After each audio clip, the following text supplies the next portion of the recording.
TOA community. Welcome back, everybody. Robert Linkul, trainingtheolderadult.com. Hope you're all doing well. Thank you coming to the channel, watching this very quick little episode here. We want to talk about sarcopenia, my favorite topic. Now, I've been getting questions, okay? I get questions from a lot of people, and they ask, how do you get sarcopenia? Why do we need to know this word? So I just wanted to supply a couple of things here. What is sarcopenia? Sarcopenia is the loss of muscle mass, so that's atrophy, okay, and function. Now it's sarcopenia, okay? Everybody follow me? Now, loss of function, if you don't move your feet as well, that's why people fall. They shuffle their feet really small because they're not strong enough to take big steps because they're sarcopenic. When they're weak in their stature, their frame, their shoulders fall forward, their head drops forward, it freezes, it locks in, so they can't move very well. And then we ask, why is your quality of life so poor, right? Well, they can't move, they can't walk, they're constantly concerned about falling down. They're not strong enough to do anything, and eventually they enter something called the disability threshold, where they are dependent on someone else now to help take care of them, okay? So how does one go about getting sarcopenia? Well, there are these great research articles on here, these meta-analyses that talk about it. Basically, if you don't resistance train and build enough muscle mass on your frame as the years go on, then you're more than likely going to get sarcopenia. But is that the only way? Is that the only thing that will dictate if we get sarcopenia or not? Well, let's look at a couple of other things here. What about being young? What if you're young? Only old people get sarcopenia, right? Right? Nope. There are people in their 20s with sarcopenia. You know why? Because they wake up, they sit at their computer, right? They play their games, they eat, they poop, and then they go back to bed. They go back to bed. And so they did nothing physically challenging all day long. Cognitively, hand-eye coordination, all that great stuff, right? But you did nothing physically damaging to your body, damaging in a good way. No demand on the body to build muscle mass, to maintain strong, dense bones. You didn't do anything. You sat. And so gravity wore on you.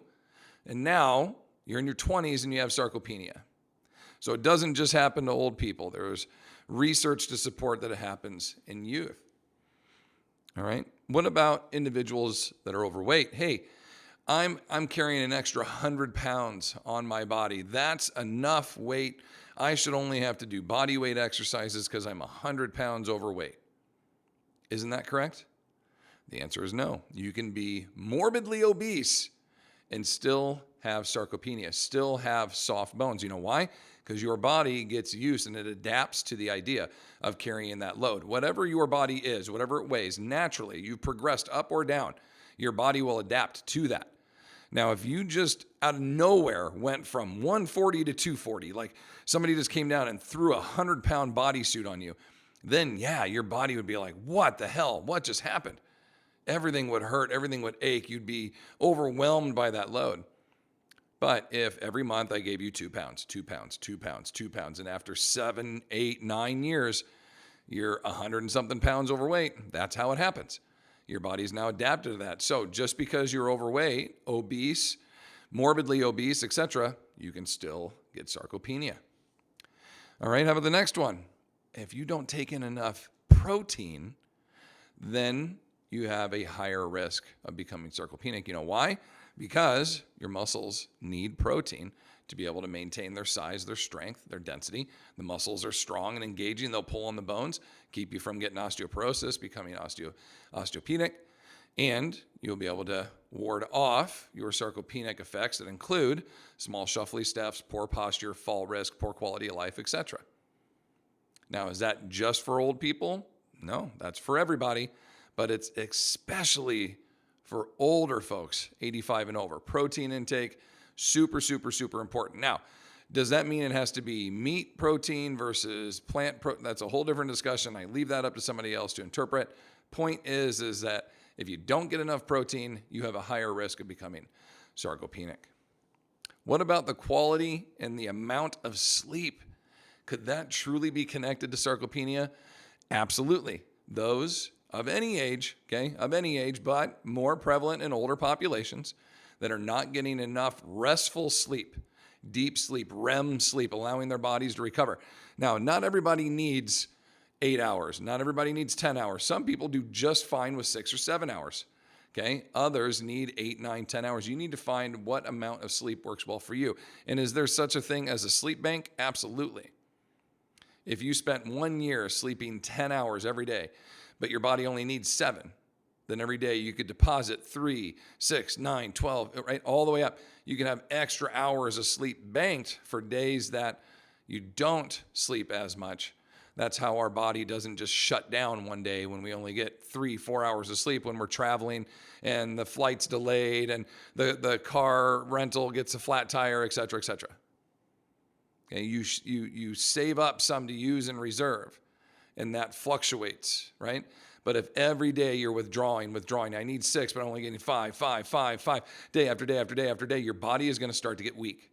Your musculature is going to start to take damage from that. And that's going to lead you to becoming more sarcopenic. How about something like this? Water intake. What if you're dehydrated? Okay. What if you're dehydrated? Do you have a higher risk of getting sarcopenia? Absolutely. At least if you're Korean, according to this research, I think it's a pretty good study. Okay, 3,500 people, 3,600 people participated in this. I think that's a pretty good chunk of folks. Again, it was in a community, Korean community, et cetera. They went across. Point being is they had drastic effects for those that were more depleted, that were more dehydrated, had much higher risks of sarcopenia. Why is that? How much and what percentage of our muscles are built and made up of water? I don't know exactly, but I think it's somewhere around 70%, if not higher, if you don't have enough water in your body. And that means true, good, clean water, not energy drinks, not soda, not alcohol, not anything else that has H2O in it, but just good, clean, quality water with good electrolytes, right? With all that good stuff in there, help keep you hydrated. Not saying anything bad against energy drinks. I like them. I like them. There's all good stuff out there. Gatorade, okay? Gatorade's the best one. Just 6% carbohydrate. It's the best one out there. That's why they patented it, because nobody else can touch that, because the 6% carbohydrate goes into your body quicker and faster and re-energizes you and electrolytes you faster than any other drink out there. They put a lot of sugar in it. Oh, yeah, a lot of sugar. You're an endurance athlete. You need sugar.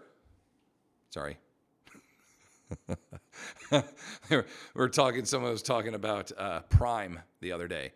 Potassium is through the roof and no or very little sodium and sugar. And it's like, you're going to rehydrate your body with that? Did anyone go to like high school level nutrition class? You need salt, bro. You need sodium in there. We need some sugar. You need some of that to help you. Anyway, all right, I'm getting off point. Point being, water. Got to have good high water. How about sun exposure? Holy crap. Sun exposure. Those, the vitamin D deficiency were much higher risk of getting sarcopenia. Why is that? We pull so much from the sun. We get so much from vitamin D, such a key component to helping us rebuild and maintain our muscle mass, our bony structure, etc.